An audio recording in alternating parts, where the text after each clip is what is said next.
We're on page 6 of your working file looking at the subject of dockers, or docking if you like.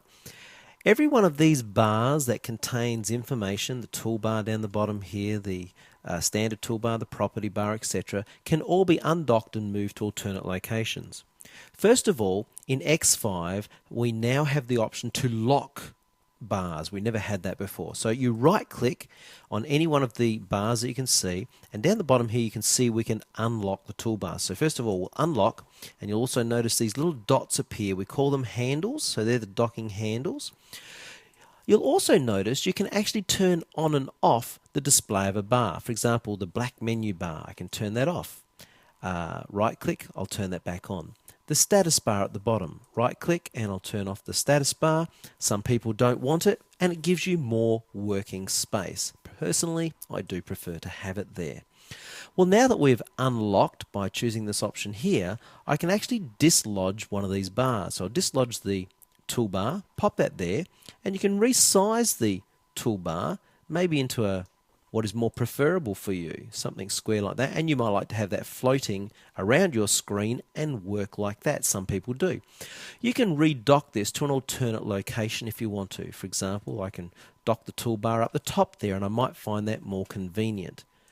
Anyway, it's very, very easy to remove and redock to any location. Now, if I do the same with the color wheels, I'll show you a really cool thing. I'll grab the color wheel and I'll dock them down the bottom. Now, if I right-click my mouse on the handle, right-click and go Customize, I can actually alter the display of colors. I'm going to turn on wide borders, large swatches, and I'm going to put in 4 rows of color. Click OK, and look at that. I'll redock back over to the right-hand side. Now, if you have poor eyesight and you find it easier to see the larger display of color wheels, this is a great option for you. And you can display as many rows of colors as you want, and of course move through those colors. I'll just quickly right click, back to Customize. I'll turn off large swatches, turn off wide borders, and I'll go back to just 1 row. Click OK. So that's a good little tip for you. Well, finally, I just want to quickly show you how the larger dockers on the right-hand side here work. Now, by default, when you first open particularly X5, you'll see the Hints docker. You'll also see the Object Manager. Now, see how I'm alternating between dockers by clicking the tab, Hints docker, and the Objects Manager docker. You can add more dockers over time. So if I go to Window and Dockers, I'll just choose another one there, and you can see how this docker has been added to the outside. That's because I've been playing a little bit with the way that they work. But I can simply grab that docker, pop it over there like that, and if I take it and put it back over the top, automatically it'll rearrange in another alternative way, where that docker is sitting at the top and the other 2 tab dockers at the bottom.